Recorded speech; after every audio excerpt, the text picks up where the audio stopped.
It's wonderful being here with you at this very special ILS gathering, and I'm grateful to the organizers for allowing us these few minutes to present about the Justice Ministry. And I think importantly for me, when I see Rameshwar Prabhu sitting here in front of me, yesterday when Devakinandan Prabhu and I were walking, and he introduced me to Rameshwar Prabhu, and Rameshwar Prabhu's response was, I didn't know we had a Justice Ministry. So how many of you knew there was a Justice Ministry?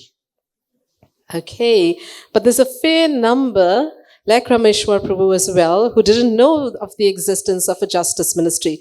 So I'm glad that we have this opportunity, particularly with you as the leaders within ISKCON, to know of the existence of the ministry as well as what our functions and what services we have to offer to you.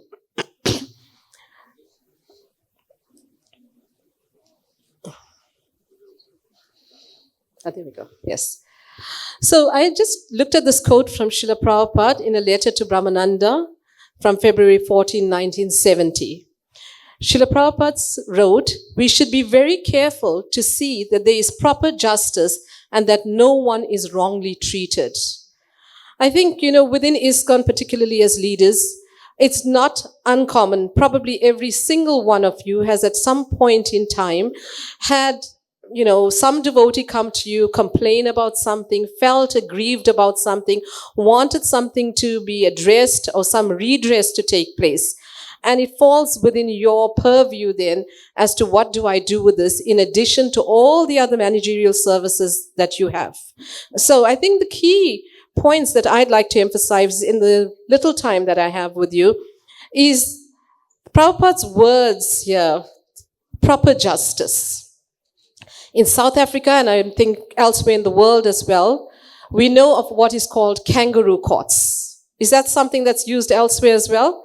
So we need to be guarded about these kangaroo courts and how we come to decisions and whether proper processes are utilized, etc. Another important point is that we should make sure, be careful that no one is wrongly treated. Srila Prabhupada has time and time again said that it takes tons or gallons of blood to make devotees. So these devotees need to be cared for. And apart from devotee care, executing that role and every one of us taking care of the devotees under our care, I think it's, the fact that he says it within the context of justice, it also is imperative that we know that when we deal with complaints, we need to ensure that no one is wrongly treated. And when we speak about wrongly treated, we want to ensure that the principles of natural justice are embodied there. So I'll talk a bit about that. Maybe I should do it right now because I'm mindful of time as well. The principles of natural justice is what there's 4 principles literally. The most common one is, and it's the Latin phrase, nemo iodex in causa sua, which means no one can be the judge in their own matter. It literally speaks to the principle of conflict of interest. You cannot adjudicate or come to a decision in a matter where you have a vested interest in it. The second one is the audi alteram partem rule, which is you have to hear the other side. So these are, and then the third one is that when a decision is made, there has to be reasons based on evidence that decision has arrived at. And the fourth one is the processes that have been followed, that they have to have a fair hearing. The parties to a dispute need to have a fair hearing. So all of this, speaks to processes, proper justice, and how devotees are treated in the process. So very quickly, what does the Justice Ministry aim to do? And this is taken from resolutions, GBC resolutions over the years. The first one is that we intend to promote a just and peaceful ISKCON community anchored on the principles of Shastra, Srila Prabhupada's instructions, ISKCON's constitution, GBC laws, transparency, accountability, and fairness. We also intend to establish an integrated dispute resolution system within ISKCON. And shortly, I will share with you the various agencies that exist where complaints can be addressed to. We want to implement standards and training for investigators and adjudications. It is imperative, I think develop processes for education and dispute resolution. So the processes, this point together with the training for investigators and adjudications is important and speaks to the fairness in processes. So it needs to be standardized so that we have the same quality of investigations, the same quality of decision making, and those that are involved in those panels or in the adjudication panels are properly trained in knowing what evidence is admissible, what is inadmissible, and so that, decisions taken can be considered to be validated and can be substantiated and not taken, whimsically. So that training is being offered by the Justice Ministry as well. We want to provide guidance and support to ISKCON agencies, and those are the various agencies. So this is the ministry. I want to differentiate between the ministry and the agencies that exist within ISKCON, who have also been established per GBC law, with their specific functions to deal with specific types of complaints. And I will go through those shortly. So the ministry will give support and guidance to those agencies. We serve as a resource for the ISKCON community by providing an internal judicial system based on ecclesiastical law, and that's the GBC laws. So it's our internal disciplinary processes, similar to what happens in the secular world. If one is employed in a company, on one's intake, one enters into a contract, you are given a code of conduct, you have to abide by it, and there's certain sanctions if you default in any one of those, breaches of those conduct rules. However, I want to underpin that earlier statement of mine of us being an internal judiciary body by stating that in no way do we intend to replace the secular laws or the secular legal systems that exist in your country. And as far as possible, we encourage you to always avail yourself of those systems and processes and the fora that exist in your country to address complaints. In no way are we trying to say things should be dealt in-house. But where we have the resources, we are happy to deal with it, provided that you also know that we are not eroding your right to the justice system within your country.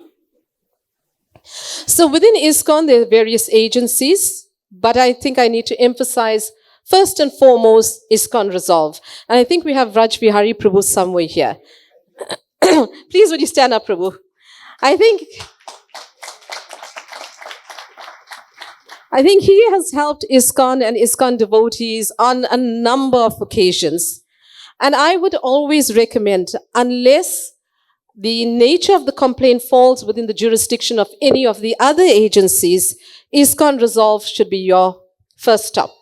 And their services include mediation and an ombud service. So mediation, very quickly, if I could just crystallize it, is where the mediator from Raj Vihari Prabhu's office will assist in facilitating a mutual outcome, where the parties will resolve their issue, their dispute, and it's facilitated so that they come up with a mutually acceptable outcome. And that's the ideal where applicable. There are some instances where mediation will not be applicable. And with regards to the ombud service as well, that is where a complaint can be lodged and it is dealt with confidentially and it's addressed through the ombud's office within ISKCON as well. The next office or agency that has a very specific jurisdiction is our Child Protection Office. I think everyone in this room should be familiar with it, because this underpins the fabric of our ISKCON society, that we need to care for our children. They are the future leaders, and moreover, they are innocent children under our care within ISKCON as parents, as leaders. So the ISKCON Child Protection Office has two primary functions. One is a proactive function of education and training and various audiences, including parents, including gurukuls, including children. And it forms a mechanism to prevent abuse from happening. So it's capacitating and empowering different categories of persons, putting barriers in place, identifying risks, and then ensuring that the children are safe. On the other hand, it has a reactive function, and that is the intake of complaints of alleged child abuse, the investigation of it, excuse me, and then, handing that particular complaint to a panel who assesses the evidence and makes a decision in it. That's the existing structure within the Child Protection Office, but you might have heard that we're always trying to improve, and we want to look at where there may be gaps in the system and see how that can move forward as well. So the GBC last year passed a resolution appointing a Child Protection Oversight Committee who is currently reviewing the existing Child Protection Office procedures, processes, etc., and will be making further inroads in this respect. Right. Then we have the Sannyas Ministry. The Sannyas Ministry, amongst all the other functions it has in relation to, the appointment or the recommendation of sannyasis, taking care of their needs, and the variety of items under their mandate, they also deal with the handling of complaints related to sannyasis. So we have His Holiness Praladananda Swami, I think he's here. Marge, if you could just stand up, please, so everyone sees who you are. So Marge is the chairperson of the Sannyas, he's the Sannyas minister. He is also the chairperson of the Guru Services Committee. And the Guru Services Committee, if I'm not mistaken, is my next slide, where, therein again, amongst the various aspects of the mandate of the Guru Services Committee, they also deal with the investigation of complaints against gurus. We have, like Parijata mentioned when she introduced myself, in 2018, the Leadership Misconduct Office was established by the GBC. It's now changed to the Leadership Conduct Office International, right? There's guidelines that exist, and they exist on the Justice Ministry's website currently, and I'll bring you to that point at the end of my presentation. But this office particularly deals with leadership sexual misconduct, the international office. The intention was to look at the most egregious type of abuse, start off with that, and then as they build capacity, to extend it to other different types of abuse. So they deal with complaints against leaders and in respect of sexual misconduct. I'm not going into the details here, that could take a whole other presentation, but I'd invite you to look at their guidelines in respect of the definition of what constitutes sexual misconduct and who are leaders. So they are addressing, whilst the Child Protection Office deals with abuse of minors, children, this office deals with complaints against leaders by vulnerable adults. Now, uniquely in North America, they have established a North American Leadership Misconduct Office, and I believe there's a presentation on that on the schedule as well. So I'd invite you to attend that and see how you can also set up such offices in your area. The North American Leadership Misconduct Office, the jurisdiction is much greater, that they attend to all types of complaints of abuse. So this office ensures accountability of ISKCON leaders. Then we have the Ethics Advisory Committee. I'm sure by now you've all heard about the Code of Ethical Behavior. And this was, under the kind leadership of Yogeshwar Prabhu. He's taken on this project. If you haven't, please acquaint yourself with the Code of Ethical Behavior. It is on their website, and it's also a resource on the Justice Ministry's website. So whilst we all have codes of behavior and we know Vaishnav etiquette, but there are certain expectations from leaders in respect of our behavior, our ethical conduct. This committee does not deal with complaints of abuse, of misconduct rather, or a breach of ethical behavior, but there's an advisory committee that looks and will refer to perhaps ISKCON Resolve as a first point, and they will guide in as much as possible. So, like I explained right at the outset, we want to promote fair judicial processes. This will ensure the integrity in ISKCON's processes, which will result in credible outcomes. We don't want to be classified as the kangaroo court. Oh, have you heard of necklacing? Has anyone heard of necklacing? Or is it just... It's a South African thing. Well, I'm not going to spend any more time on it, but it's a point of interest that you could Google if you want to. So we want to ensure that whatever decisions come out of our processes, that we've had fair processes, the parties have had a fair hearing, a fair opportunity, the rules of natural justice is applied, evidence was properly assessed, and we can stand by the decisions that come out from the various agencies. One of the mandates of the Justice Ministry per the GBC resolution is that we are meant to establish continental committees. I have been endeavoring over the past year or two to reach out to various leaders, and I'm glad that I have a captive audience here right now. So please connect with me. You may already have bodies of devotees within your community, within your region, who are already attending to some of these items that I've listed. We just want to ensure that we are aligned, we are standardized in our processes, and so that we have a point of contact should anyone need to reach and avail themselves of different services. So please, we'd like to establish and fulfill this requirement of the Justice Ministry by establishing continental committees.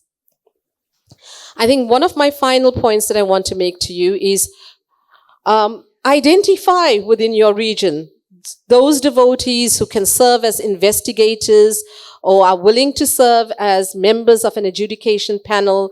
And we are happy to train them. It can be done online. We can do them in person. We can tailor-make a workshop according to your specific needs. Right? So, like I've said, we'd like to establish a justice committee in your region. And here's our website details. In your ILS pack, if you didn't receive one, we included a brochure with the various agencies' contact details, who the different, their email addresses, their websites, and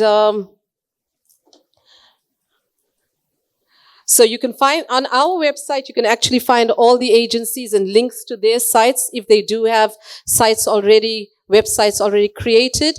You can find on our resources page the various guidelines that have already been adopted by the GBC pertaining to leadership misconduct, to child protection, to the Sannyas Ministry. A host of resources are already there. You can sign up for training. We have a contact us form there. You can file a complaint. And this form should ideally be used if after having perused our website, you cannot find an agency that has jurisdiction to address the nature of your complaint. You can avail yourself, like I said, of ISKCON Resolve, or alternatively, use the file a complaint form.